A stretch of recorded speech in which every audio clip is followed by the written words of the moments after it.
Okay. We did it again. I'm like 4 in a row. I recorded everything. What? It's more than 4, but still, like we've had some issues making sure everybody audios comes through. But here we are, ready to go, ready for another fun episode. Hello and welcome back to the Boost Over Ball podcast. To listeners new and old, hello and welcome to the show. Thank you so much for tuning in. I'm Kyle, K-Cube. In the top right, we have Quilly, which is over here because I have to point the right way. In the bottom left, we have Red. And in the bottom right, we have Mr. TJ himself. How's it going? It's going good, man. It's been a very long day of casting and screaming about high schoolers racing. That's a nice little side gig I picked up. But in the meantime, it's been fun. Have you done any racing yourself? I mean, I've always been a racing game and also racing fan in general. So when I saw that Stay Plugged In was launching a racing series for high schoolers, I was the first one to raise my hand. And so now it's me and Bearlight doing that whole thing with Mr. Lane X as our fun little analyst. So it's cool. That's awesome. What is your racing game of choice? Oh, okay. In terms of more serious titles, I think it's Assetto Corsa. Any of them, the new one or the other two, I'll take any of them. Outside of that, give me like a more fun game. It's hard for me to pick anything other than the Forza Horizon series. Okay, those are good Such a games. shout out. Simpsons taxi driver. Harmonic said, "Don't you say F? God, Don't you say F1?" no, that unfortunately that game is fun to cast, which is what we do. But outside of that, it's not exactly developed too well. But anyways. I'll be the one that confidently only plays F1 24 when we're on. I play that one.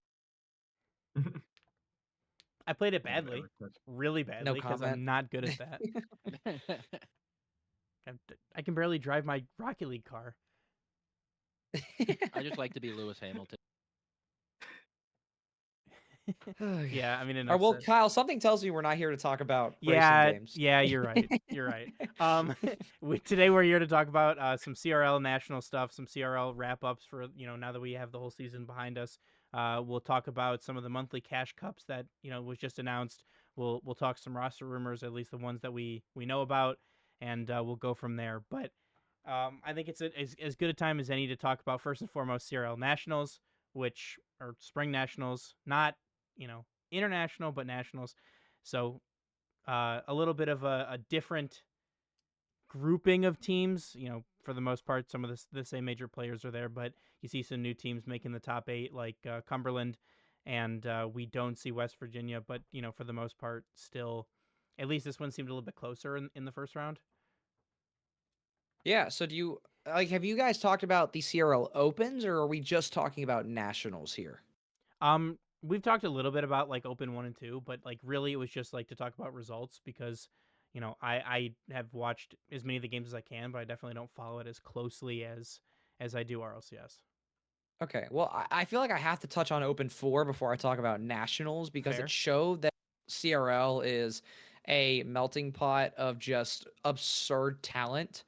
For starters, for some odd reason, Old Miss was a top 4 team coming into Championship Sunday in Open 4 because they made a wild run where they managed to take down Akron Gold in upper semis, which was another crazy upset in terms of Akron Gold even being there. And then Fisher College lost in 5 to Old Miss over in their pool. And then Fisher had to go play Maryville in losers, and then Maryville took them out. So Lunar is a top 6 CRL player along with his many other wild and funny achievements. And then also Ball State just said, you know what, let's just go win everything. And they started in losers round 1, went all the way to round 4 or grand finals, I mean, and then bracket reset 4-2 and then got rolled 4-1. So coming in to the actual CRL Spring Championship, there was actually a LAN the week before where all of the exact top 8 teams were actually in attendance and finished top 8. And that was Bluegrass Boost Battle, which was an event that I got to be extremely involved in. I was the talent director, host, and one of the main bracket managers for that event. And that was an event where Akron Blue said, screw it. We're just the better land team compared to everybody else. And just for reference, they 3-1 Concord, 3-0 Northwood, 4-1 Fisher, 4-1 St. Clair Green. Um, for reference, no other team has done that like ever this season and the fall. Which then it gets even funnier because then Akron showed up where I'll bring it back to the point you brought up, Kyle. Round one, Maryville 3 seed, Akron 6 seed. Akron loses to a relating waveless Maryville in 7. I can't even explain that series. Yeah, yeah. I don't. I don't really know how to like. Do you know why Relating Wave didn't play? Oh yeah, so he was at his brother's wedding. Which I had a nice talk with Daniel Clerkey, the director of Maryville Esports, as well. So I do want to correct a few misconceptions. The broadcast made the joke that Relating Wave was on the beach. If Relating Wave was allowed and able and didn't have a family member getting married, he would have played, and Maryville would have probably still gone to the grand final and potentially even won it if Wave was actually able to play. So I had to clear up that misconception because the broadcast made it seem like that Wave skipped out on nationals. That is absolutely not true. And I respect a lot of what Speed and EXO and Wave have done, and Knight as well. Knight's a baller. But at the end of the day, Wave was at his brother's wedding. Knight looked really, really good that weekend, and Maryville beat Akron in 7, I think, simply because of that. Also, Calix is their head coach. He is a mastermind as well. And Akron just looked shaky as hell too. It was weird, very very weird. Well, because it like, and again, Relating Waveless Maryville also beat Northwood Yeah, in in 7 7. again. Yeah. Mm-hmm. Yeah. Which the funniest part about that matchup too is Northwood just really, really looked bad that day. I mean, you can even see it in their first round. Fisher is a really, really good team, probably the best CRL 7 seed ever. But Northwood normally dominates that Fisher matchup. Like, I went to go pull up their head to head. Northwood, ever since fall of 2024, or actually since fall of 2023, have never lost to Fisher. And then all of a sudden we get to this spring, and Fisher and Northwood have only played 4 times, and it was 4-2, 4-3, 4-3, 3-2 on LAN, and then the CRL Spring Championship was their 5th, and it was another 4-3. So I respect the hell out of Fisher, but Northwood, I would imagine if you keep beating this team by close margins, you would have finally made a stand. And luckily they did, but it was very dicey. There was 3 overtimes in that series. And then Maryville said, just shove this. And they managed to take down Northwood in 7, which involved a 2-game comeback after getting violated 6-1 in game 5. So yes, that side of the bracket was easily the most entertaining for CRL history.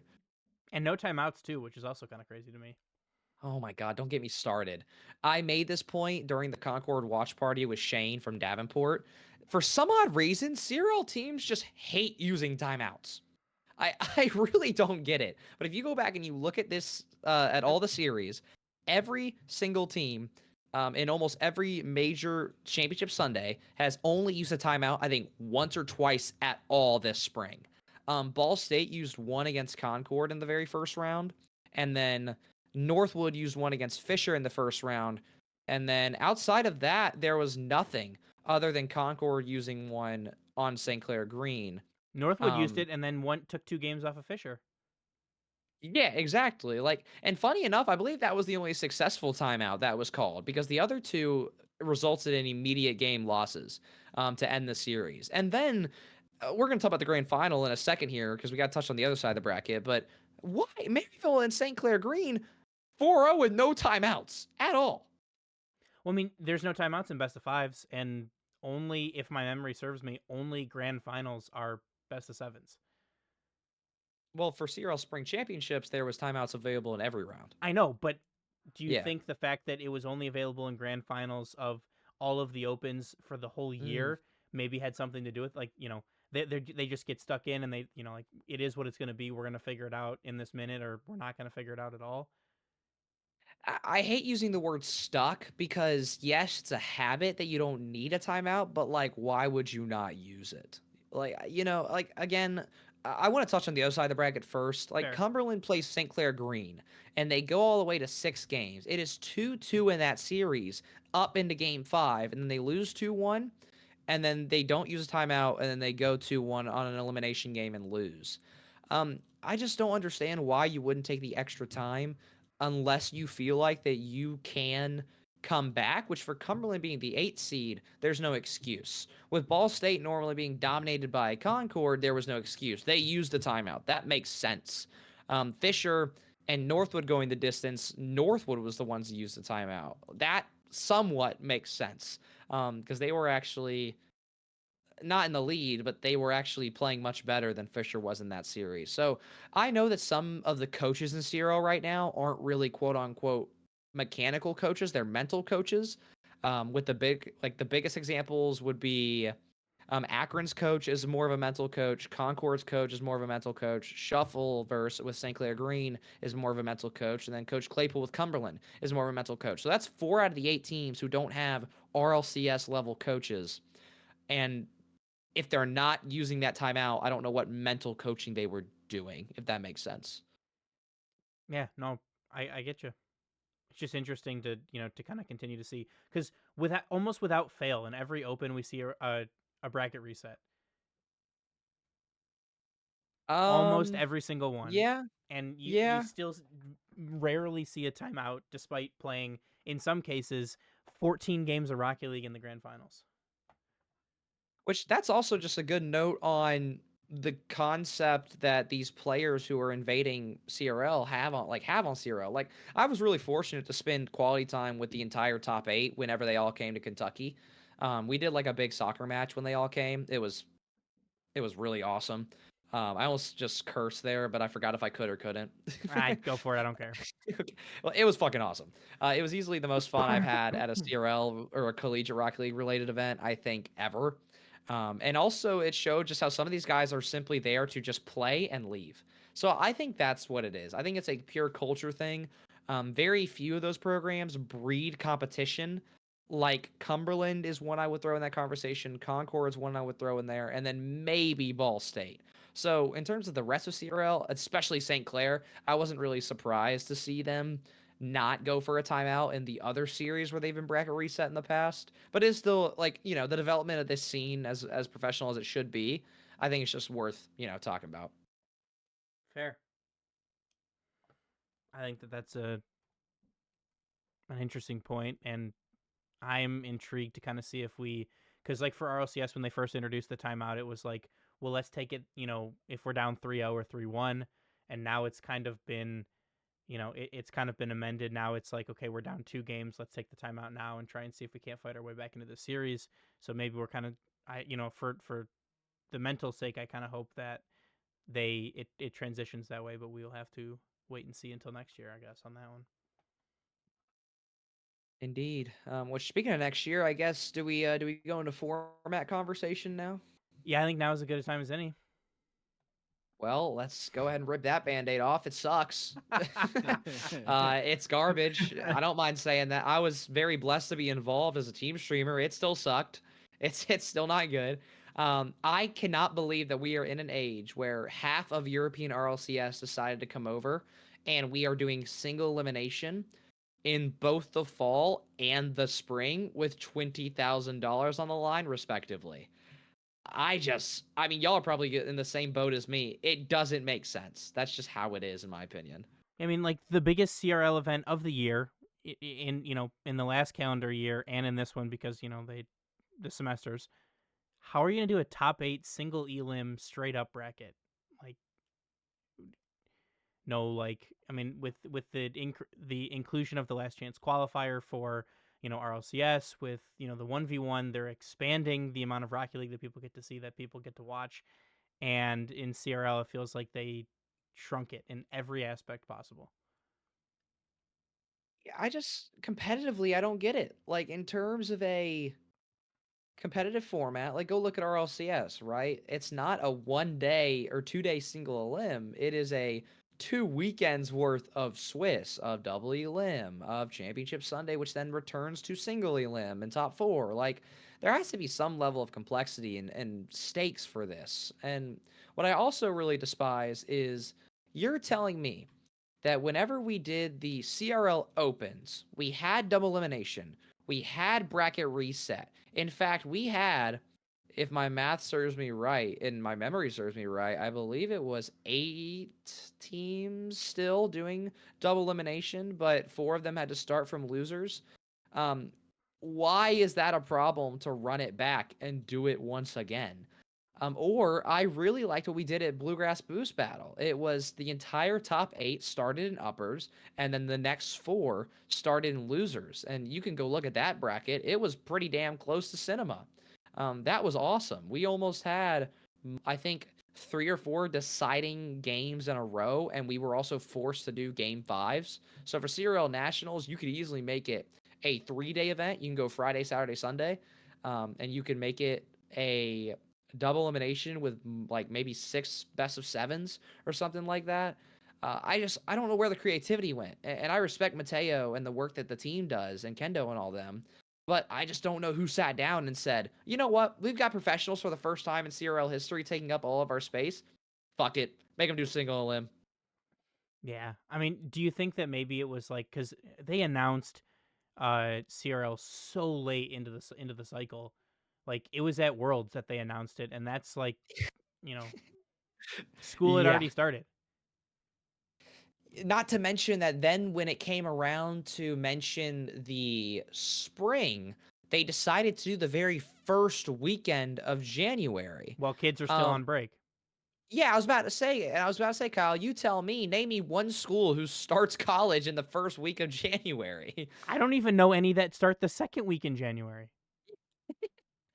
Some of the private schools do. We did learn that when we saw them play, but like we didn't even talk about Cumberland yet. Cumberland straight up didn't play Open 1 because Polar was in the UK. He was straight up nowhere near North America. And that's why they didn't play. And they still overtook West Virginia for that 8th spot. So, my biggest problem is when you get to the point where you're denying kids opportunities to succeed by forcing them to come back 2 weeks early to when school. First of all, who the hell wants to be on campus 2 weeks early? Second of all, why would anybody come back 2 weeks early? Like, I'm surprised Cumberland was the only team in the top 12, top 16 who sat out. The communication has been the worst part of CRL for years, almost a decade at this point, I feel like. Well, I mean, on top of that too, like if my memory serves me, and you know we're getting deep into this one, right? But the first event was like the 4th and 5th of January, right? That was like that first weekend in January, I'm triple checking for you. and then It was. Hold on, I can find it. It was January 4th and 5th. Yep.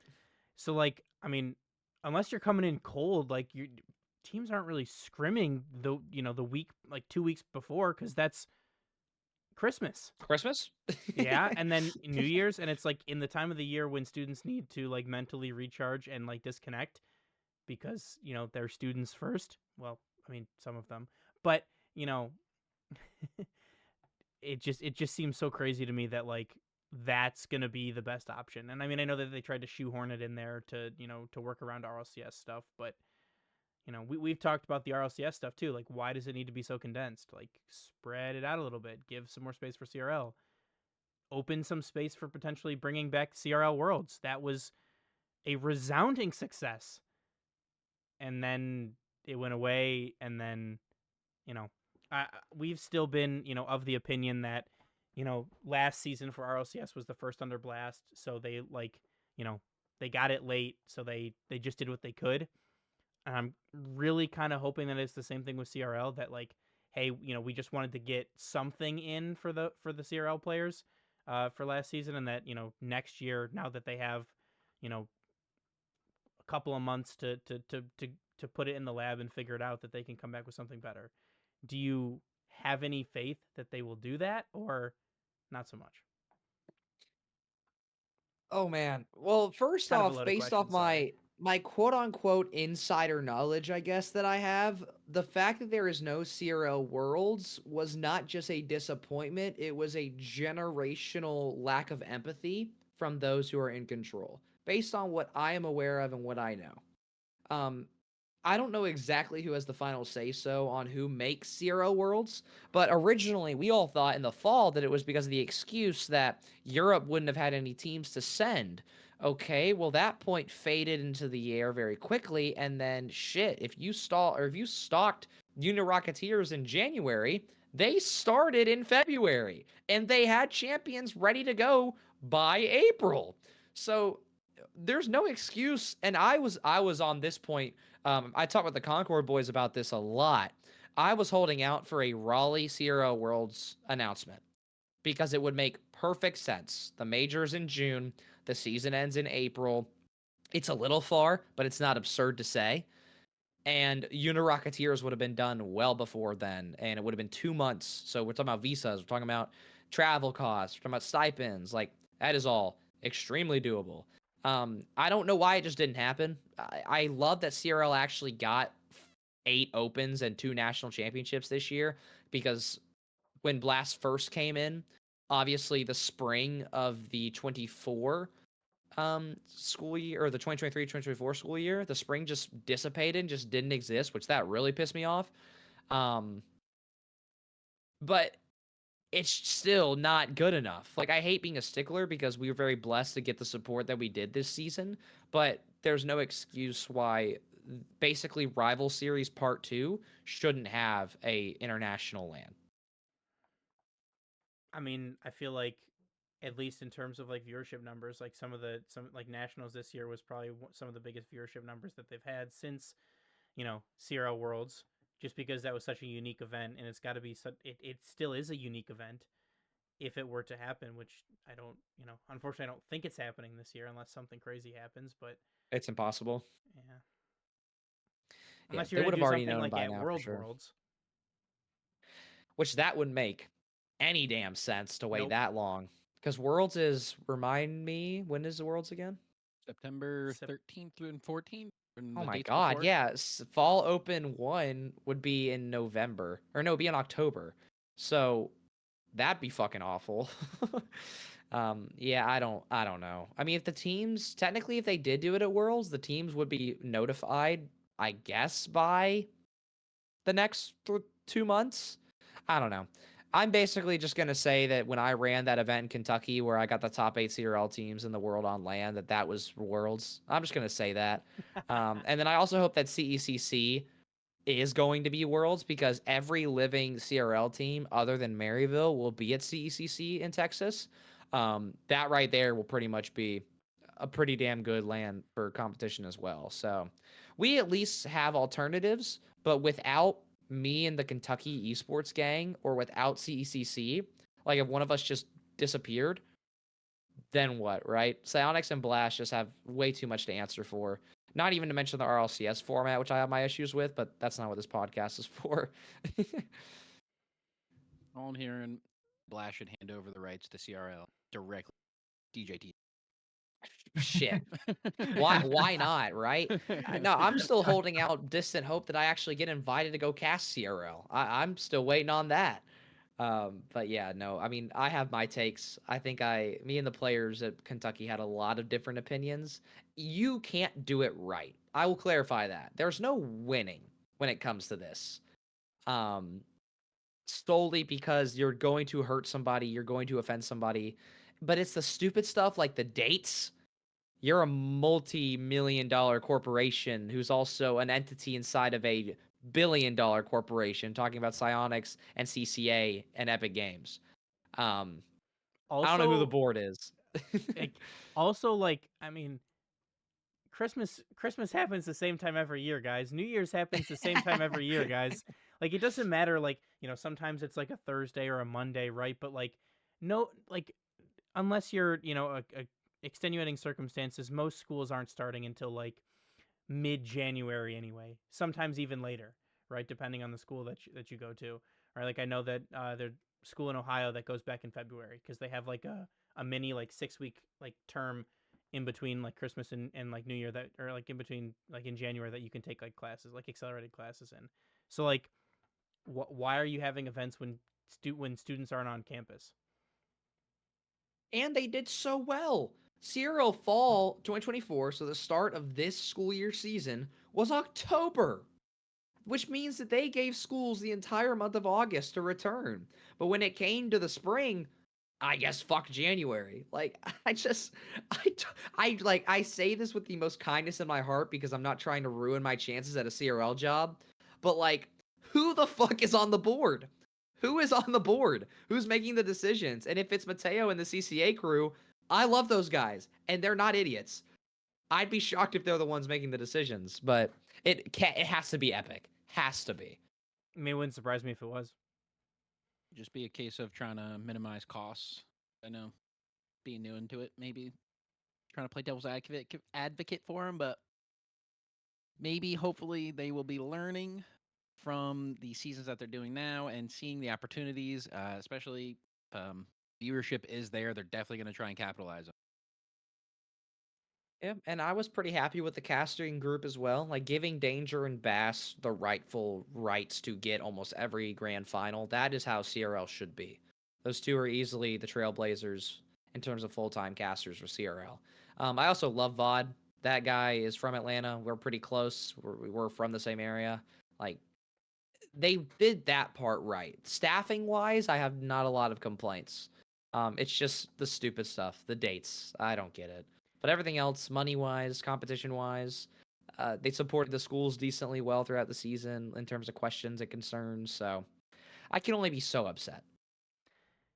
So you think the prize pool was like acceptable for what they had? I this is maybe another topic that we might develop into. I am weirdly on the fence when it comes to prize money and collegiate esports. That's a pretty deep topic that not a lot of people talk about.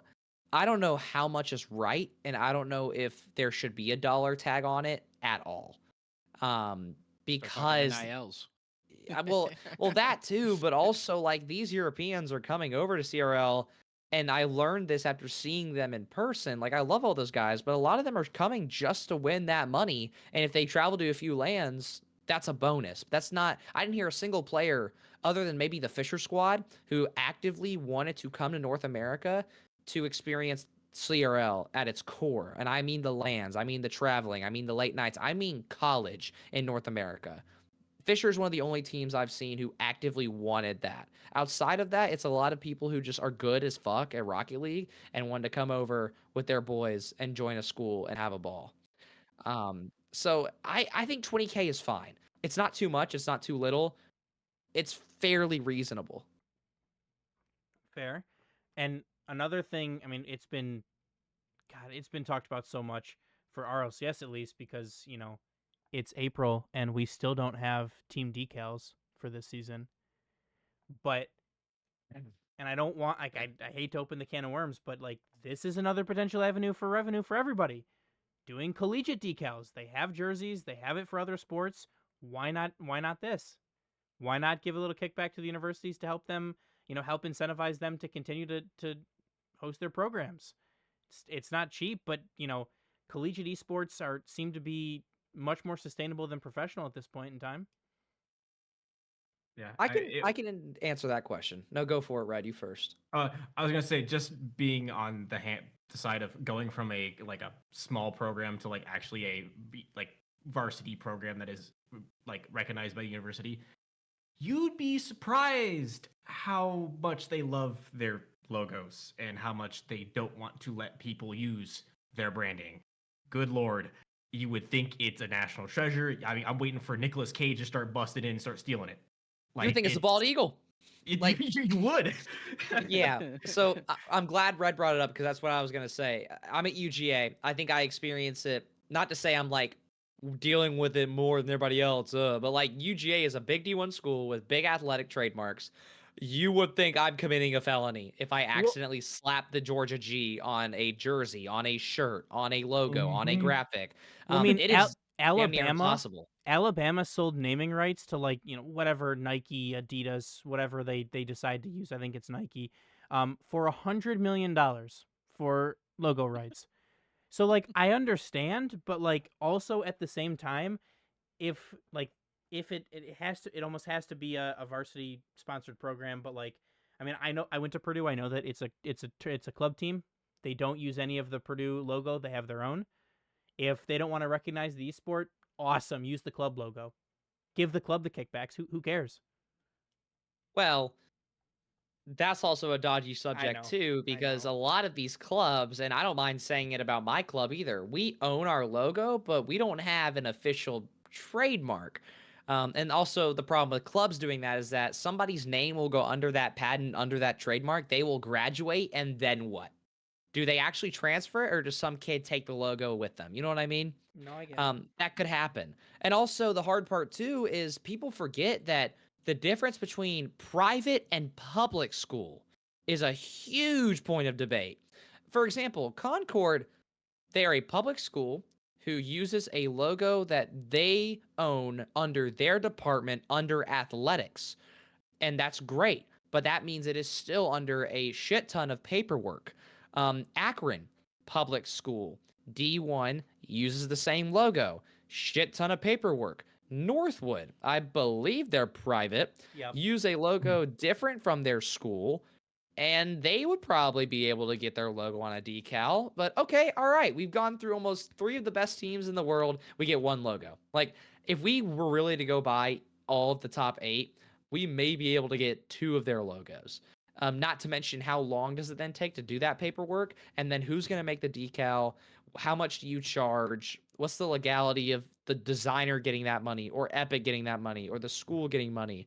Some of these schools can't take any of the prize money. Do you count something like this as prize money? Is it a physical merch item? Do you sell it in a team store? I could go on and on. I've been through this legal battle with my own program a million times. Red knows this too. It's just fucking not worth it. It's just not. That's the one thing I'll defend Psyonix for not doing, or Epic Games, is using that. I agree. I agree with that point. A good way to think about it is think of how long it took us to get another college football video game. Oh my god.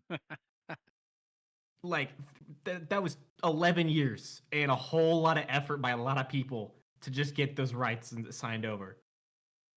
We aren't even seen as like an actual sport at most states, let alone getting the actual logos from some universities.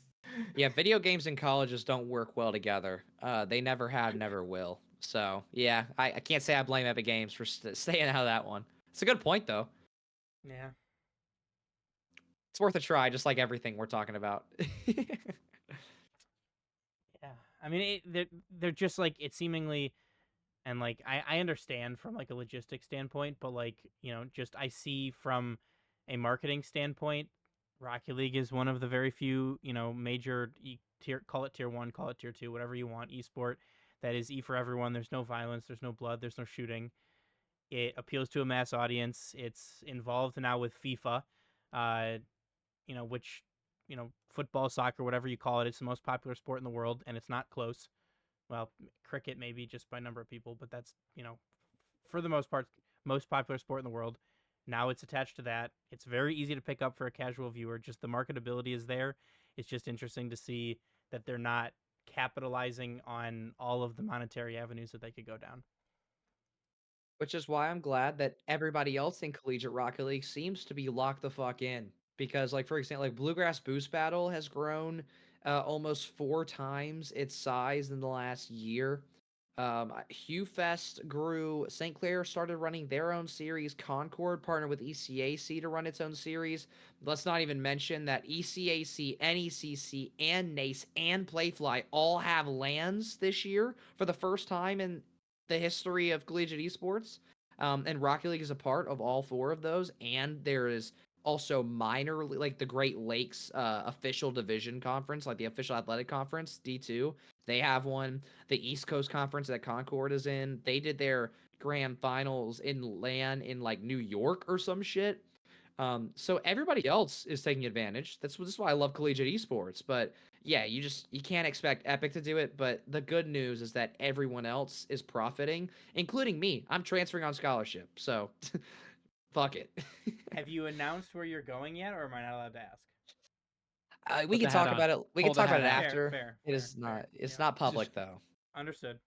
The top 5 is public, but that's it. I saw that. Are you gonna do the hat announcement video where you start like faking out with hats? I'm so glad you asked. I don't know yet. Somebody said I should do the LeBron video where he goes to South Beach. Somebody said I should do a hat video. Somebody said I should just not do either one of those and do something else. I've been writing ideas, I think, for the last 6 months on Don't what my even say announcement video is anything. going to be. Just show up at a school, just out of Yeah, nowhere. I'm taking fuck my it. talents to South Beach while he's in South Beach. If only Florida could have gotten me an offer, that'd be awesome. Or any Florida school at that point. But yeah, no. So that's a surreal experience that I'm sure we'll have another episode about way down the line. But Oh, yeah. it is going well. I can say that much. It's going very well.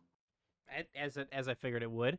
I saw that announcement. I'm like, oh well, that's that. How long did it take you to get an offer? You don't have to say who, but just an offer. All right. So I made my announcement in November. Scholarship talks had started in October. That's about what I So expected. so things were already in motion before I even made the conscious decision that I wanted to leave. At well deserved, all around. I'm sure that you'll post about it in the somewhat near future once everything's finalized. Once it's time to do that. But before that, congratulations and well deserved. Yeah, I'm very blessed to be where I'm at. That is absolutely for certain. And also, out of all the options I could have, I think compared to any national scholarship like recruit, like for me to not be a professional video game like player in any fashion, What are you and for talking me to about? have the You've options of won that. show matches in NCAA. Hey, EA did. I was the EA glory boy in Atlanta for a day. That was an experience. Yeah, you know what? Sure. Let's just go with it. Yeah, I guess I'm a professional. Mercedes-Benz treated me right. No, but like from a Rock League perspective, like for me to just be a SSL who then became a caster, who then became an event director, who then became this, and this, all from Rocket League. I would have never imagined I was going to actually be somewhere on scholarship. And I'm not leaving for esports, actually. I'm leaving to go do traditional sports broadcasting. So no matter where I go out of those 5 schools, I will be casting NCAA athletics, and that right there is the dream. So you'll get to hear my voice not on Twitch for once. Wow, look at you go. Hey, I'm living the dream. I got no complaints. God bless. Hell yeah. Uh, before we jump down to talk about some kind of like weirdly overtly positive news from RLCS related stuff, at least in our in between split time. But is there anything else that you want to talk about CRL before we do that? No, I mean I think all my vices are shared. I just hope that I get to be a part of the administrative process, whether I'm a caster or a staff, or part of the staff team. I just hope that I get to upgrade from being a community streamer, and then I get to actually make change. So we'll see. Maybe I have great ideas, maybe I don't, but that's up to them to decide. Fair. Well, I'm not sure who saw the tweet or who didn't see the tweet about the monthly cash cups, but it was announced that similar to the cash cups in Fortnite, Rocket League has announced they will be doing monthly cash cups run in varying game modes. Seating will be based entirely on your team's average rank for the relevant game mode at the time of registration close, and the prize money is about $400,000 across all cups and all regions. So I believe it is 9 events total. Yeah, Yep. I They're just had running to from count them. April to December. Yep. Yeah. So Mina from the 21st to the 23rd of April, the 26th to the 28th of May, the 19th to the 21st, the 28th through the 30th of July, August 28th to the 30th. And there's 2v2, there's 1v1, there's Rumble, there's hoops, there's threes, all different kinds of game modes for all different kinds of players. So that was kind of out of left field and like super surprising, but in a good way that they're continuing to expand the ways that people can play Rocket League, the ways that people can get money, the ways that people can enjoy watching competitive Rocket League that's not RLCS. The only question I have is the money for these cash cup tournaments taking away from off-season events and third-party tournaments that Psionics, Epic, Blast would normally like help uh, supplement the prize pool for.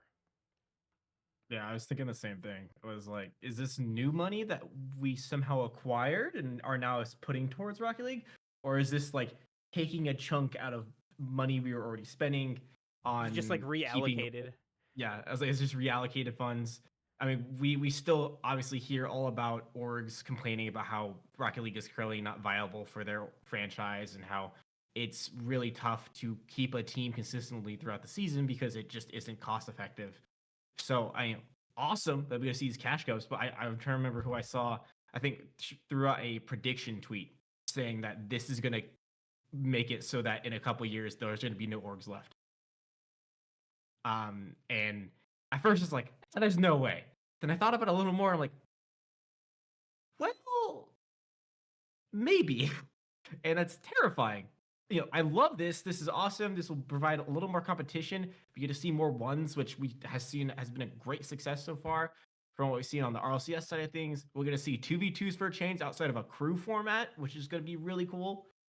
So I'm hoping to see some like good quality streams and production for this. Like, would love to see some team streams, franchises choosing, like announcing their 2v2 roster. Like who's going to be their main twos, their main ones guys. Similar situations to where we saw Moxie almost get signed to Gentlemates for the Birmingham Major, right? I'd love to see more stuff like that, like teams like kind of announcing, hey, this is our ones guy. He's put in the work. He'll be competing in these cash cups, stuff like that. I think it'd be really cool. But I truly am hoping that this does not take away from any sort of value that was being given to RLCS and keeping orgs into the scene. Yeah. Well, I can translate that. What value is given to orgs and RLCS right Well, now? yeah, then there's that. Yeah. So I'm really happy you brought up. I saw that little tweet about orgs falling out. I think like the Fortnitification, which somebody coined that term. I can't claim it, but I wish I could. The Fortnitification of Rocket League is not a overall negative thing.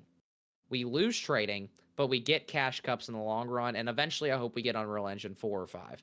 Just give us some sort of gameplay fixes. It's a very cursed thing to bring up. Please. I think every time someone brings up Unreal Engine 5, it just delays it far. Probably, but anyway, like this is the Fortnitification that I don't mind. Fortnite's the biggest game in the world for a reason. It's because of stuff like this.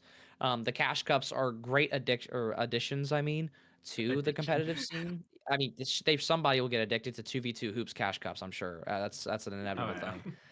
thing. But what I don't understand, and I already watched because Bass brought this point up on Twitter, and I love Bass for this point.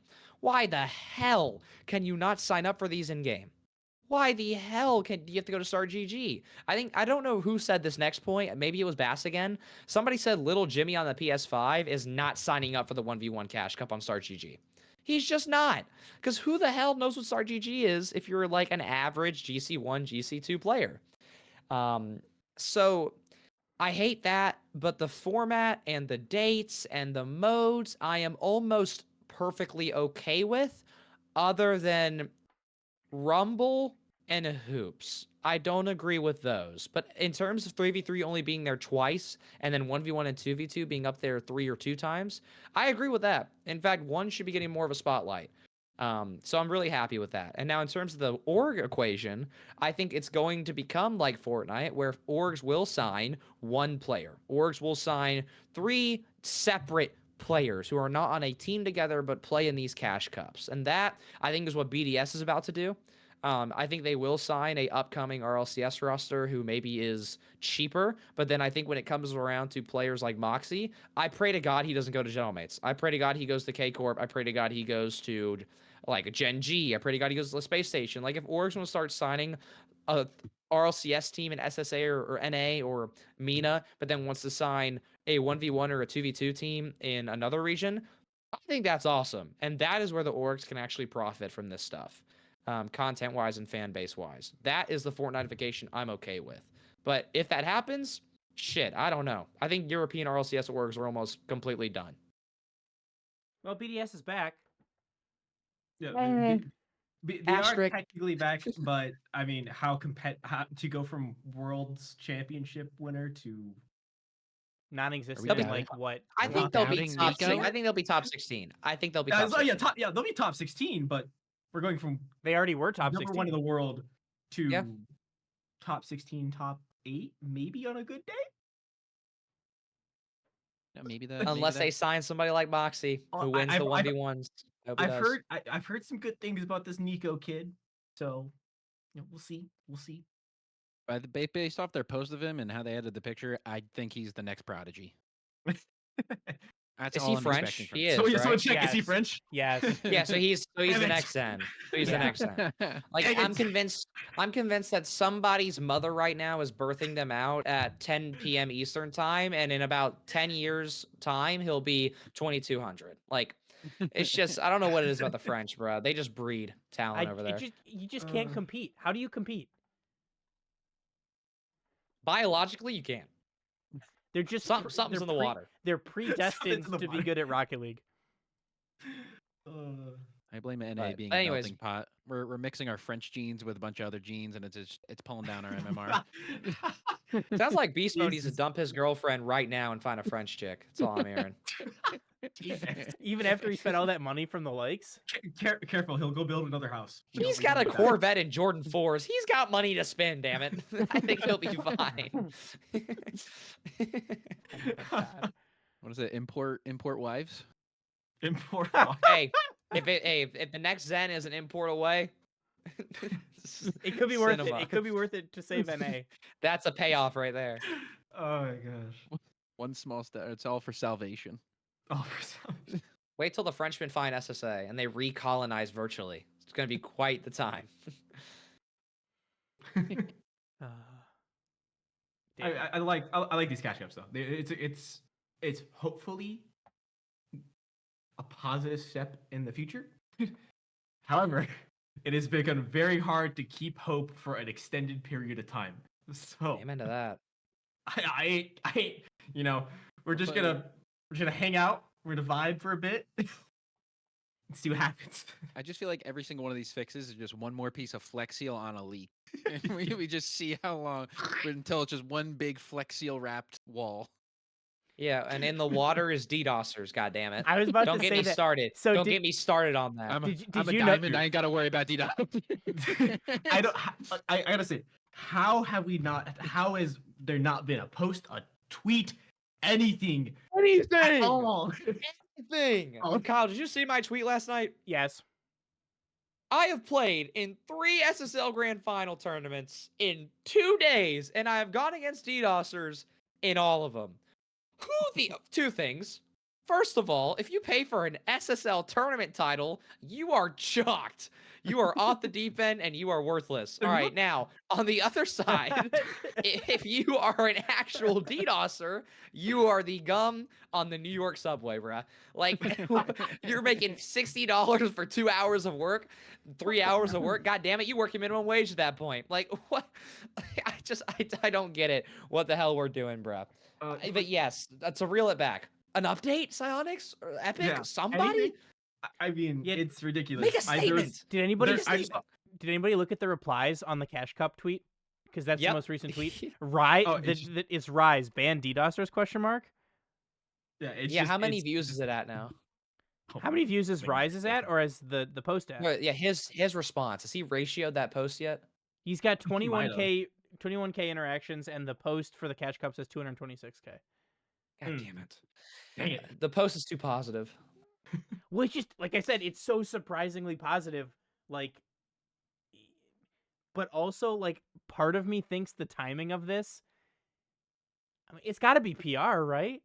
Like DDoSers have been such a horrible like issue that like they're like, wait, we need something positive to give them to like take the heat off of the DDoSers for a little bit. What happens if like, sure, it's DDoSers PR. enter the cup? I mean, I don't even Surely think it's PR. I think it's the fact that definitely gonna get blacklisted for saying this. I just think it's the lazy. Oh, God, what can I get away with saying here? It's I like, think oh. that people who are Wait, in wait, charge wait, of that- wait, just DM it to me. I'll say. No, it. I don't care. I'm PR trained. I got it. Whoever is in charge of security and anti-cheat must be one person. It cannot be a team. And that's not offensive for me to say. I just think they're understaffed.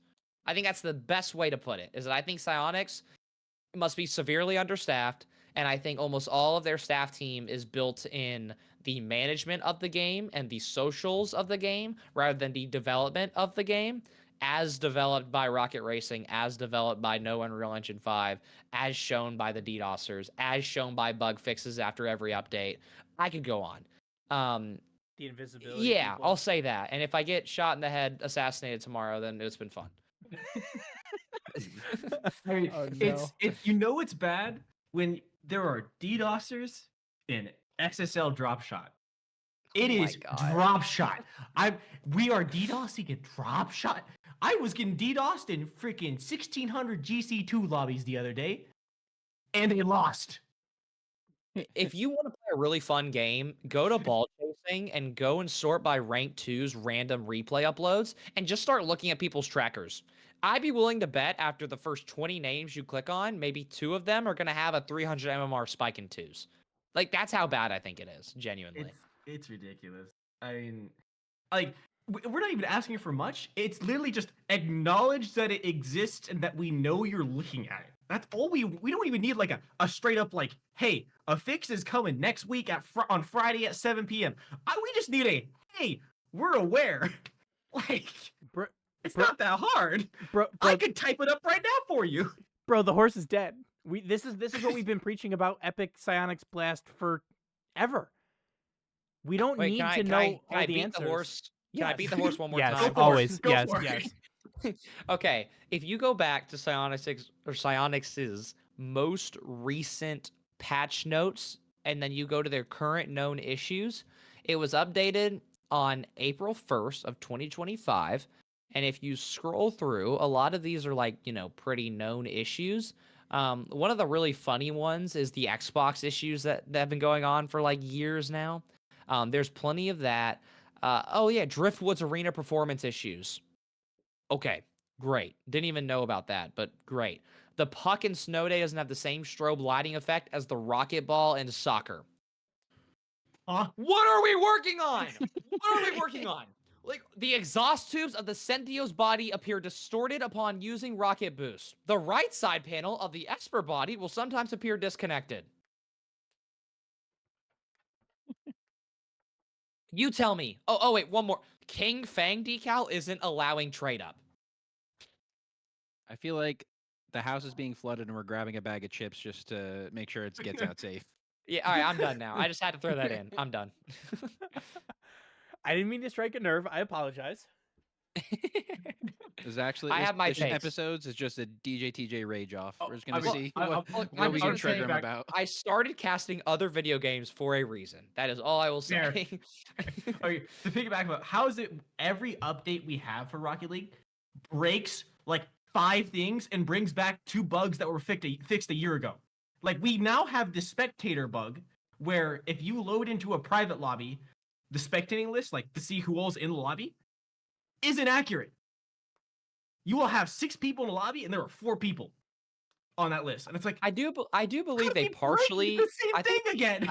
I think they partially fixed it this season. Had- I haven't I- noticed it in a little bit, but I had could the be problem wrong. last night. I had the problem last night. Okay, well, never mind. Take it back.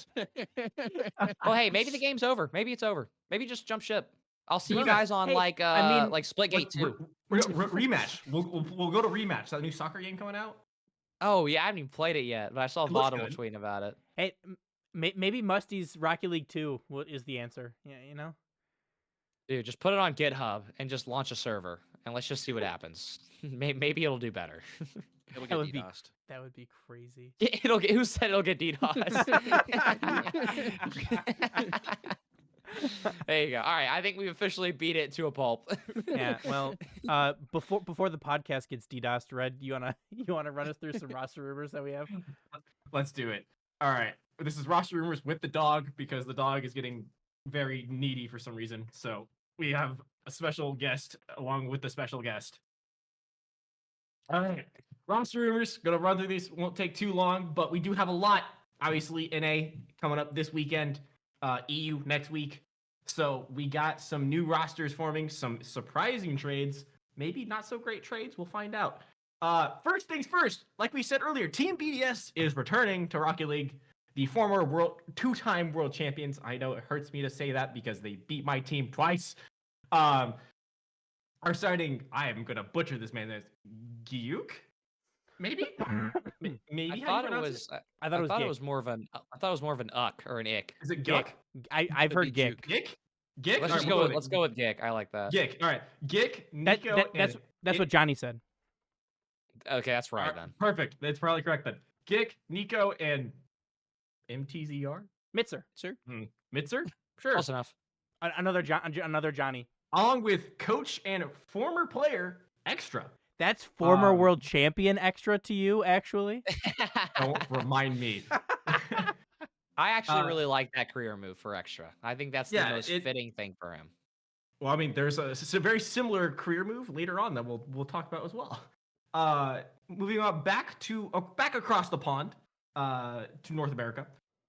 Evo is teaming up with Percy and Aqua, the former KCP or former Team Evo and KCP players band together for Split 2. And then speaking of trades, this one caused some uproar, some good news, bad news, we'll have to see. Gen G and Shopify Rebellion agree on a 1-for-1 trade. Mr. Captain America Reynolds to Shopify for Justin, Not the prom king. the prom king, Captain America, no longer on Gen G. I think this is a good trade for both teams, but I am on the fence. I think it's shocking that 2Piece and Parth are still playing together. I would have thought we would have saw maybe at least some sort of a roster shakeup there at least. I was surprised to see Reynolds go away. I mean, sure he didn't play Open 1 and 2 that well, but literally just hard carried Open 3. So, best of luck to both those rosters. Hopefully we get to see some new competition from them. I'm excited to see Justin out of Shopify. He was needing a change of pace, and I think this will be a good team for him. Maybe we can see some former glory days from Justin. But we'll only have to wait and see. I think the team that lost to Gas getting a open winner, good upgrade. I think that's a solid step in the right That is direction. a Don't solid you step. dare badmouth Gas. I Oh can't my get over. god! I predicted the Oh loss to my Gas, God. and I felt terrible that I was right because holy crap, that was embarrassing. Can I make a hot take here? Yeah. So- Go for it. If Reddles isn't on social media in the way that he is, this trade would not be as big on Twitter as it is. No. I think Reddles has just simply built the fan base to back him, just like when Squishy and Justin were like left NRG and did their whole thing. Because of their fan bases, the moves were emphasized. But I will say this: it should have been Reddles and Magic Bear. Gen G had a career-defining leader and creator in Reddles. Yes, his gameplay's been iffy, but I had my money on Cheese getting kicked out. Magic Bear has to stay. That's a no-brainer for me. I thought they were going to get rid of Cheese. I got to be honest, but I think adding in Not slots Justin and putting Justin on Gen G, that fixes their social and content issue. Not fixes, but it adds to what Reynolds had provided in the past. It makes it even better. And also, Justin seems like extremely driven. When that move got announced, I started going back and watching replays from Shopify. He stood out way more than I think people realize on that roster. He is still one of the best in North America. He just hasn't, in my opinion, been around the right group. I think Gen G will do it. I think I'm a little more surprised that Reddles, if he had a say-so in this trade, was okay with going to Shopify, because I'm having trouble seeing how the Shopify roster will look with Reddles, and I don't think that's a crazy take. Yeah, I would agree. You'd also, I mean, there was a lot of posts out there where Reynolds was putting in a decent amount of games with the Shopify roster, and they appeared to be doing well. Like, this seemed like apparently a good team. Like, they obviously tested out this roster. him and Parth have been playing a lot of twos, is what I've been seeing. Yeah. they played over 300 twos games already. Lord. I mean, okay, can we be serious? Like, we're going off of twos games? They're coming for the cash I'm cup. just saying. I don't get to see the scrims like you. I'm not cool like that. Oh, no, I know. I wasn't saying I saw the scrims. I'm just saying in terms of raw play styles, I don't see how Two Piece, Parth, and Retals have top 8 RLCS success. Top 16 should be a easy load for that team. Top 12 should be probably reasonable for that team. I just don't see how do they beat a Team Evo? How do they beat Gen G? How do they beat who SSG. was SSG? Even though they've had their roster changes, I just don't see a singular team in the top 8 of North America that they have a good matchup against, unless they are all three changing roles in how they play. And maybe Reynolds becomes the next Garrett G, like Captain America, pun intended. Maybe he just is the most consistent second to third man in the history of NARLCS. And if that happens for Reynolds, then great.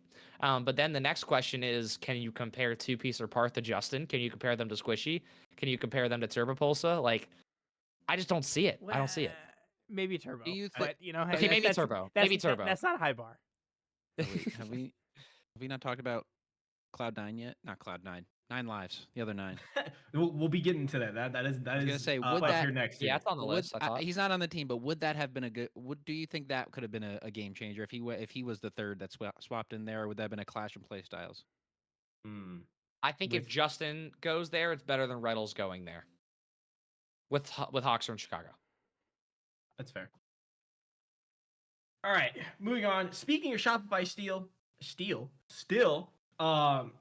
JNaps, my goat, my old king, Former major winner. former major winner, Current Canadian. Yep. current Canadian. JNaps is being brought on to Shopify Rebellion as the new assistant coach alongside current coach Memory. Super excited to see him go into a coaching role. I was kind of hoping that this would happen for him, because even though you're out of the game, you've been in the scene forever at this point. You know what you're doing, and I'm sure he's bringing the absolute best vibes you can, and just great ball knowledge.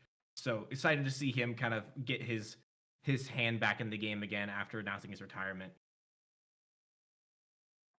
Yeah, And this then- is the W career move out of all Right. of the offseason moves. JNaps has always, I feel like, been a very mentally sound player, a very clutch player, one of the best in RLCS history, whether people want to admit it or not. He's top 10. I'll stand on that. At least in North America, he's top 5. I am curious, and this is probably a different conversation. Where does JNaps rank for you in terms of caliber of player to never have won a Worlds? I got to think about who's even in that equation. So First Killer is in there. Maybe. Which Europeans are in there? Like all of Mina, Yep. all of Sam. Yeah. So are we talking about JNaps all time in Yes, terms of yes, players? yes. Oh, all time, he's still top. I would be okay with saying top 5 for sure. I don't know about top 3. Well, I just mean like in terms of so he's not a pro player anymore. He's retired. Like his longevity for as long as he was, as good as he was for, as prolific as he was, I even think if he wanted to, he could still be playing and competing in a top 8 team for sure. But he's up there for me as like one of the best players to never win. Yeah, just in terms that's of fair. like how long he played for, not reaching the pinnacle. Sorry, Red. Which is why thank God he's a coach. And I think he'll be a head coach within a few. I think after this split, he will easily become a head coach somewhere. Oh yeah, I'm sure. Unless a lot of Shopify's people- paying him well enough. Who knows? Well, yeah, I'm sure people didn't realize he was even going for a coaching job. So now that he's already kind of been put out there that, hey, he's actually doing coaching, and people start seeing results from that team, I think we'll definitely see him slide into a head coach role somewhere. Yeah. Alrighty. It's a dope move. Continuing on, got some not retirements but break announcements. Com, former member of Team Tech, I think Yeah, is their it team was name. version Yep. 1, and then Tech, and then Yeah, Tech. Will be and announcing then is announced. OG. Yeah, OG That's as what well. I missed. Good He's comms. taking a break currently from Split 2. Looks like he's just taking the time to work on himself and prepare himself for the next season. Initially, as well, his teammate Talk was doing the same thing. However, Talk has been peer pressured by the community He to got actually. cyber bullied into competing. Yeah, this might be one of the weirdest damn things to happen in NARLCS ever. I'm here for it though. That like such a I'm absolutely fantastic, here for it, From- but great outcome. We need a third I'm out of RLCS. I have a second. I need a third. Someone DM me right now, please. Well, And but then it I was have a got team. third. it was yeah, that's me what and, that was me a and sequence of Com. events. It was It was nobody. Well, because probably, and then it came out that Com was gonna take a break, so I was like, okay, well, maybe not Com anymore. But man, he just got bullied into playing. Somebody, one of my friends, I won't say which pro this is, but they were talking about how whenever I think it was Squishy and Garrett responded to that thread, they said something like that pro, like Unk Aura Wisdom, like forced him to make the decision to rethink and actually form a team. I have my money on some of the best players in RLCS history reached out to talk and said, "Look, dude, you should not do this." I think that's what changed his mind. Oh, Oh, probably. I mean, He's a pretty young, much he's a every- kid. He's a Yeah. kid. It's like Being pretty that much young. everyone reached out. You look at that Twitter post, he had damn near every RLCS like pro that is got a somewhat decent following on Twitter to say something. Like if that isn't a sign, I don't know what else is. Yeah. There's literally no cases of someone, especially in an esport, that's ever growing because the skill gap is just are changing every year. No one takes a year off and gets better. The landscape will change, everyone's changing, and also people's view on you will change because they'll think you're just rusty because it's a video game and that's just how it goes. Yeah, it's. I'm Good on it's him. great Good on- outcome. This for is the Talk. one time bullying worked. The one time bullying is a good thing. I mean, I don't even know if you call it bullying. I think this was actually Cyber the helping? nicest that the community. Well, I yeah, think that's this is also actually the true. nicest that North American RLCS has been in its entire history. It became a quick intervention. unironically. Very Became an for intervention. Rocket League in general, yes. Yeah, it is. It is going against pedophiles, and then it is saving Talk's career. That's what's in the hierarchy there. That's the Rocket League iceberg. Well, Write so that down. It was. No, well, there's a couple more in there. There's a couple. There was the Go Go Rocket Girl thing. Like that was like another. I guess it's That kinda goes like, under pedophiles. right. Okay. Pedophiles, groomers, No, saving Talk's career. Manti Teoing. Get catfished. Yeah. Oh, yeah. Sorry, bro, Kami. Sorry, Kami. Yeah. Sorry, Kami. Yeah, Didn't I'm mean sure to do you like we that. had a very fun episode about SSG and that whole thing. That was I wish we had the bullying come out for that episode. Yeah, For I was like, poor us. the SSG fan could really Frosty? talk about it. Well, let's just say he's not wearing our colors anymore for a reason. He's speaking Spanish with complexity. Well, we've kind of jumped around here, so I'll talk about it here. Talk about it, but Talk is teaming with CMOS and Tricky. For those of you who don't know Tricky, this dude is the definition of a ranked demon. I have never seen a person put so many goddamn games into ranked my twos God. in my life. In my life. Let me see if I can pull this back. Please up tell me here. you know his. I can name his peak right now. I was talking about it last night with CMOS. Go for it. His twos in a season peak for Tricky 5.4K rank games. 5,400 rank games. He Man's is a a grinder, and menace. I respect him. And also, CMOS is one of my dogs. Love that guy. Of all the people that I think could be with Talk for their development, like as like professionals, CMOS carries himself very well, and that's why Concord signed him, and that's why he's a CRL national champion. I'm very happy that Talk got him as a teammate. And then in terms of Tricky, he just is a demon. So I'm excited to see how he plays with those guys. We'll just see. They could I think, and there's a very funny world where they could have a team Evo like split, and they could like unironically be in contention for top 8, top 4. I don't think they're major contenders by any means, unless Talk just is the GOAT, which won't happen just yet. But who knows? Maybe this is Tricky's moment to shine. They've also I think they've now because disbanded all the points that they did gain. Whether Well, it was a little amount, I believe. So Strictly Business is not CMOS's team now, because now CMOS and Crispy have split as our LCS teammates. So it is Crispy's team because he is still with EXO. That is now the new Strictly Business roster, and I forget who their third is, but yeah, they have the points. To also make a crazy note here, so Tricky, mind you, the ranked season started March 14th at 9 a.m. Pacific. March 14th, that is, we are a month since the ranked season started. He currently has 1,200 games in twos. 12, so But they play do threes. the math here. do the math here. That's about 30-ish days, right? He's averaging 40 games of twos a day. A day. I mean, for a professional, like, it's okay. For a professional, that is not the craziest part. The crazier part is how consistently he plays 40 games a day. That's the problem. That's 5 hours a day. It's- In if seven least. minutes of seven. At Yeah, I innings would average probably say games. it's more like 7 Mm, hours a day for that's sure. it. I On was gonna say- ranked twos alone. Yeah, but This that's is, not like, including no his days like off. warm ups or like free play or Rims. scrims. threes. Like dude's His mental ass is has not to be playing threes. rock solid. His ass is not playing threes. Once. Sure. Well, yeah, the Drop answer shot. is yes. He's currently SSL in ones as well. He has 12 I- games and he's SSL in I ones. was about to say you have to SL in ones one time and then you're like rank locked up there. I swear. He is currently 1550 after 12 games. Must be nice. No kidding. On I'm like God. 15. That's it. Just 15. All right. North America still here. 9 lives. Haven't really heard a lot about this roster. There's been a lot of confusing Twitter posts about this roster too. However, it is confirmed that at least for Open 4, the current 9 lives roster, maybe not officially teamed, but this is who they're running with. It is Chicago, Hoxer, and former Team Omelet member Zanil.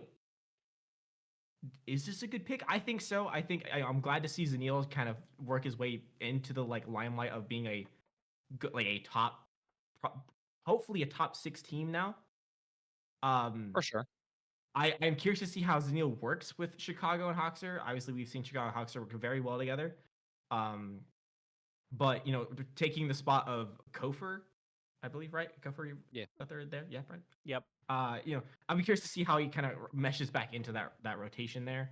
We'll have to see. I was a big Nine Lives fan last season. I really liked what they were doing.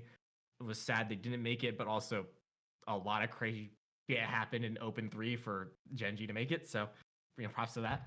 But yeah, Nine Lives competing with Zanil. Curious to see how that goes. Going across the pond, the other direction. We're going to the west, going over the Pacific to APAC. Elevate has announced the removal of their roster consisting of Tho, Asilion, Maxio, and Coach Trill. Not too surprised about this. It's been shown that they really can't compete with the LG roster, so it's going to save them money in the long run until either more imports come in or the current rise of Rocket League in Japan really kickstarts into bringing in those top-level pros, or developing those top-level pros from Japan. We'll have to wait and see. I'm sure this isn't the last we'll see of Elevate. We also got some insider information that the team of Tho and Astalon will be bringing in Tekaz from EU to compete, and they're going to be staying in APAC, and they're going to be competing orgless for Split 2. Hey, Huh. Interesting. I mean, getting out region farmed is kind of damn absurd. And Like they have Sosa. they have an APAC player on LG, Sphinx. Yeah. Sosa and Sphinx and that crew, I forget who their third is. Them out farming Elevate might be the closest North America gets to a world championship. I gotta be honest. So thank you, Damn. Sosa. Thank you, Sosa. Damn. Thank you, Sosa. The You want third is somebody? You want somebody the real Captain America? Give me Sosa. their third is the Cataclysm. man with no offense to this man, the man with the largest forehead that Oh, got done dirty. Cataclysm. Catalysm. That man got done so dirty on the RLCS podcast. Dude, they were Worlds doing was him dragging him. zero favors. Worlds, the Good cameramen at lord. Worlds were dragging him for real. They It set was him up. so bad.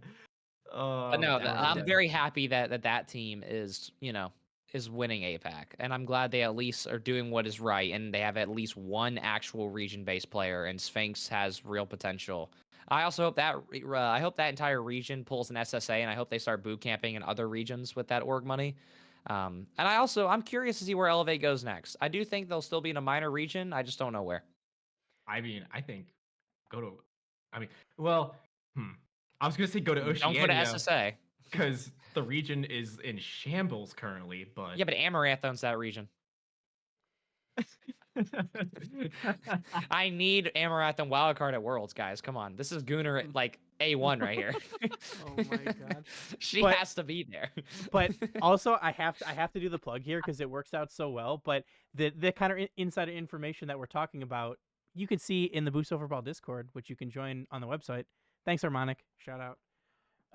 But that, we talk ball. But that continue. I had to. The plug worked so well there, and we normally don't get to do that like so flawlessly. So got to do it. Let's keep moving. Alrighty. We'll keep moving. This is a The good mountain. shout out for the old heads of the scene, which is unfortunately all of us here currently. Well, Well, at least I think me and Kyle can at least say. But Kuromi, the Mountain, returns to Rocket League, teaming with current probably Rocket League one of the top Rocket League content creators out there, and still actually a pretty decent player. Jamaican Coconut and M4. I don't know who M4 is, but Yeah, I also got to be honest. I don't know who that is. but they will be competing in Open 4. I'm excited to see if how much Kronovi is retained, because I haven't really seen him play at all. So curious to see He how still that goes. grinds. I mean, I'm sure he still grinds, but you don't streams. ever really hear about him. He streams. He's actually doing pretty good. He's live right now. Well, shit. All right. wait, was he Rumor on has it- Team? He was on Team Team what? Team Twitter for half a second. Oh yeah, but yeah. I think that was when he was debating on like fully retiring, like never playing RLCS again. Yeah, I was trying to see if it had on his new team on Liquipedia, but it does not. So No, I like that move though. I'm very happy for Jamaican Coconut. I mean, Kronovi's trying to make sure his streaming career improves. You go with Jamaican Coconut. Jamaican Coconut's arguably rank A. I say arguably because I have my own opinions for another day, but you could say he's rank A. They should have fun. And I don't know who M4 is, but hopefully he's at least rank A too. And then maybe they'll mess around and they'll make a top 16 on a good day. Who knows? who wins this roster or Gas? Yes, by mile. Okay, perfect. Yeah. By country I mile. agree. Just wanted to make sure. Yeah. Okay. We're gonna need a I mean, we're talking about DJTJ three of crash like episode. talking about three really good major contending players versus Unk World Champion. Love Kronovi, but Unk World Champion. He is still good. He is still good. I'm not like trying to make an offensive point, but like Unk World Champion, like Wilt Chamberlain, like Plumber era World Champion, or the goats, the Mount Rushmore, and then AJ. And So- then AJ, Mr. Botox himself. Hey, the game. Hey, game is game. Game is absolutely game. Valid. Sorry. Anyways, All right. yeah. Speaking of the unks of the Rocket League world, French unk KDOP announced his new team of Dopamine, competing with Astral and Reese Fox. Hey, that's Astral Pinch Creator Astral to you. Apologies. I'm missing some titles today, apparently. How do we think this team's doing? We're thinking we're top 16. Do we think they even get close to it? Top 8. They will make the Swiss, Top 8. but top 16. I don't see it. I don't see it. Yeah, I would agree. Some French 13-year-olds are gonna appear and take that spot. I don't see it. Can't be Rust easy. Hey, Oh my god. That's a good point. I actually think this roster you're about to talk about is a top 16 guarantee. I am excited for this next roster. I am truly. This roster that we were talking about, Gentlemates, obviously probably the biggest letdown from last split, besides just the entire region of Oceania. Eugen, former. Oh wow, I'm blanking on Eugen's former team. I'm gonna find it here real quick. It was. Save the game. No, it was. What was this? Start Point. Former team Start Point member. Eugen is officially signed to Gentlemates, replacing Radosin. Not really surprised that it was Radosin that was replaced. I'm pretty sure everyone on the podcast here predicted that. At we the said very it was least. a bad signing when they signed Radosin to begin with. This is also true. But Eugen, I think a great pickup. He is a very much an up and coming player for the for EU, and he has looked fantastic on Start Point. and I think this will be a great way to bring Gentlemates back into the spotlight of things. Now they got a long way to go if they want to try to be top 4. That was gonna be my follow up. Is does anyone think they have a chance to cover that gap? Nope. No, not a chance in hell. Gentlemates is dropping out of RLCS after this split. I'm just saying. Ooh. I wouldn't be shocked. I would not Like be this, shocked. this is like nightmare fuel if you're an org owner. Even if you're a French org owner. You go from EU top 4 last season to All right. This. not even making the major. All right, mates disbandings. Where does Seiko go? He takes Exotic's spot on Vitality. That's the only. I was gonna say Team Vitality. I was gonna say He he's will back in with Monkey become. Moon. He'll be a top 4 EU team player again. I just don't know who the Oh, hell is going absolutely. to drop a player. I would It think depends on how bad the major and worlds go. Somebody's going to sell and pick him Moist up. I just don't comes know who. back. Oh my Top 4 God. EU. Yeah, this episode Moist sucks. Rise This Archie. episode sucks. The copium. Oh man. G2 comes back. Hey, don't you get my hopes up. Don't you do We're it. off a perk. We're off a perk. Don't Yeah. you do it. Maybe a little bit. All right. Speaking of Team Vitality, speaking of, a new team has been announced. Sizen announces his new team of Alpha 54, Rodosin, and himself. And the name? Team Vitalite. When we get to open 4 for this split, or wait, is it open 3 or 4? I forget how many 4. they do. If this Four. is Oh, well, there's 3 4, per 5, split. 6. this is This 3, is open but for this four, will yeah. be open for. Yeah, it's open 4, 5, 6. Yeah, for but the 3 second total major. per split, Yes. right? Yes. Yeah. Call me crazy. Here's my hot take of the day. That roster will mess around and get a top 8 and open 3. They will. This was Oh, the original man. Vitality roster. Before Yeah. they benched This is- Sizen for Zen. OG Vitality. Like, They will mess around and somebody will sell hardcore and open 3 and they will they'll find their way. I just believe it. They're gonna go on a Gen G run. Oh, let's not get crazy now. They'll make it into losers top 8 then get demolished by somebody. But they'll make it. they'll make it the losers top 8 and somehow face a Carmine Core that gave up a game 5 to some random team again and just get murdered. I mean, anyways, they're not a bad team. Alpha and Rado will mess around, do something special. Sizen hasn't been at the top in a hot minute, but he's still really good. I got faith. Wait, so Alpha got out of the contract hell he was in? I mean, they're not. He's not in an Was org, he- so maybe. I I don't think he was even in contract hell. I just think he didn't. I thought get he rode the picked up. contract out because he Yeah, wanted I thought he to. was. I thought he was. Oh, Still, okay. I don't know about Yeah, he that. probably Like just I wanted thought, to be out. I thought Extra was in contract hell, and Alpha wanted to be in contract hell. He wanted to get the world title so he can have the extra world title. Esque Can you Me. blame the man? No. No.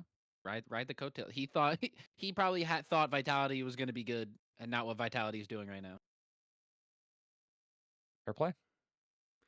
But since we've officially gone off the deep end, anything else anybody wants to talk about before we wrap up for today? All I can think of. I think we've yapped enough. All right. Well, we'd like to thank everyone so much for listening. Please remember to rate us 5 stars wherever you listen to podcasts. Share the show. Tell a friend. It all helps us grow our audience and improve the show. Remember to follow us on Twitter, Instagram, Blue Sky, TikTok, and Twitch, which we're currently live streaming on. Come join our Discord. Please make sure you check us out. Check out our merch store and our Patreon. This is how we fund the show and do giveaways in the future. All of these links and more can be found on our website at boostoverball.com. Please make sure to go follow DJ. I will put all of his links in the episode description. And from us here on the show, as always, remember to choose Boost over Ball. See ya.